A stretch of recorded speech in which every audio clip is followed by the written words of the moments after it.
Teman-teman, kembali di sini Nandal Pasaribu yang hari ini mau bercerita tentang mitos dan fakta. Mitos kesehatan seringkali beredar dari mulut ke mulut dan terkadang sulit dibedakan dengan fakta. Padahal informasi yang benar sangat penting untuk menjaga kesehatan kita. Di bawah ini beberapa mitos kesehatan yang umum kita dengar dan faktanya. Saya mencoba merangkum beberapa. Pertama, mitos bahwa sebaiknya kita makan lebih cepat. Artinya setelah malam itu makannya tidak setelah jam 7 malam. Kenapa? Kalau kita makan setelah jam 7 malam itu membuat kita akan gemuk. Faktanya sebenarnya makan tidak secara langsung sih mempengaruhi berat badan. Sebab kalori yang dikonsumsi lah, yang jumlah kalori yang dikonsumsi itu yang menentukan. Asalkan nggak kebanyakan ya nggak gemuk. Tapi memang Bapak dan Ibu, kalau kita makan dekat-dekat waktu tidur itu sayang banget energinya. Kenapa? Energi itu kalau malam lebih banyak dipakai untuk detox. Detox pada organ hati, pada organ pankreas, pada paru-paru. Nah, kalau masih ada makanan kan energi terbagi dengan usus. Jadi detox organ-organ lain kurang dong. Dan dengan kalau detoxnya organ lain kurang kan organnya sakit. Ya, jadi sebaiknya memang benar. Saya pribadi tidak lagi mengunyah 3 jam sebelum saya tidur. Saya biasanya tidur jam 10, jadi setelah jam 7 malam saya tidak lagi mengunyah, tapi saya masih minum air. Berikutnya, katanya gula bikin anak hiperaktif. Well, tidak ada bukti ilmiah yang menghubungkan gula langsung dengan hiperaktivitas anak, ya.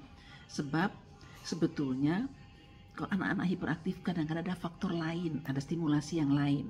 Sementara gula itu kan energi. Tapi memang benar, saya setuju bahwa anak-anak kecil sebaiknya tidak dirangsang dengan gula. Kalau mereka kecil, mereka tidak tahu rasa gula. Mereka besar, mereka tidak butuh gula. Sebab kita tahu bukan, gula bisa bikin kanker loh. Ya, jadi saya setuju bahwa anak-anak kecil sebaiknya tidak dirangsang dengan gula. Berikutnya mitos tentang rambut. Saya senang deh ini tentang mitos tentang rambut. Katanya ada shampoo bisa bikin rambut hitam. Well, nggak mungkin teman-teman. Kenapa? Kalau sudah tua itu melanin udah nggak ada, produksi melanin nggak ada. Jadi rambut tuh pasti keluarnya putih. Jadi yang hitam tuh yang sudah keluar dan diwarnai tetap hitam, tapi keluarnya akan tetap putih, akan tetap ya benar putih karena melaninnya habis. Jadi dua warna dong.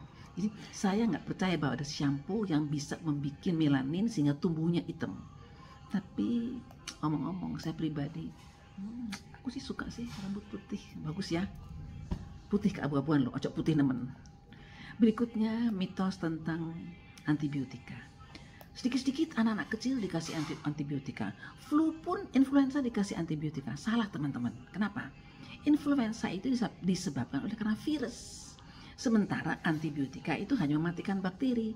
Nggak cocok dong.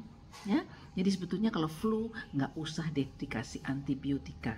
Dan kalau sampai mereka demam, ya nggak usah dikasih antibiotika. Cukup kasih kompres air dingin atau alkohol cepet-cepet lalu dikipas supaya temperaturnya turun. Sebab memang kalau temperatur tingginya terlalu lama takutnya kejang, ya. Jadi cepet-cepet turunkan. Tapi tidak usah dikasih obat-obatan obat-obatan kimia dan sebagainya untuk menurunkan panas. Dan ada satu yang kita harus tahu, demam itu sesungguhnya dianugerahkan oleh Tuhan pada manusia supaya mempunyai semacam pertahanan untuk bakteri. Kalau tubuh kita panas, bakterinya mati gitu loh. Jadi kalau kita panas itu sebetulnya ada pada saat mematikan bakteri. Tentu saja jangan panas keterusan, nanti takutnya kejang ya. Jadi panas yang biasa-biasa saja, tidak usah segera-segera diturunkan, biarin aja. Oke. Berikutnya mitos tentang telur. Katanya jangan makan kuning telur, nanti kolesterolnya tinggi. Saya pernah cerita tentang kolesterol bukan? Eman, saya makan telur kuningnya. Kenapa? Saya nggak takut kolesterol saya tinggi. Lagi pula kalau cuma 1-2 telur sehari berapa sih kenaikan kolesterol? Jadi teman-teman sayang kalau kuningnya itu dibuang, harus dimakan. Bukankah kolesterol penting untuk bikin hormon dan enzim dalam tubuh kita? Ya, Eman, saya makan kuning telur ya, sayang banget ya. Berikutnya tentang buah. Katanya jus buah tuh baik sekali. Salah teman-teman. Buah sekali-sekali jangan di jus. Buah itu di blender, kalau giginya udah ompong-ompong, buah itu di blender saja ya. Kemudian saya sendiri makan buah dengan kulitnya. Apel dan pear yang kulitnya tipis itu sama saya makan dengan kulitnya. Mengapa? Karena di dalam kulit itu ada fitonutrien. Orang bilang, loh nanti di kulitnya kan banyak katanya pestisida dan sebagainya. Tentu saja sebelumnya dicuci dengan bahan-bahan yang juga bisa menghilangkan pestisida itu ya. Jadi sayang. Sekali lagi, sebagai kesimpulan, buah sebaiknya kalau memang mau dimakan harus di blender dan dimakan sak kulite. Dan kalau kita mau sehat, paling sedikit kita harus makan 3 porsi buah setiap hari. Itu kata WHO. Teman-teman, mencegah kesalahan pengobatan sering terjadi hanya karena mitos. Itu penting. Jadi saya harap dengan sedikit mitos ini kita mendapat banyak pengetahuan yang bisa menambah informasi untuk kelengkapan teman-teman memperhatikan kesehatan masing-masing dalam keluarga. Terima kasih.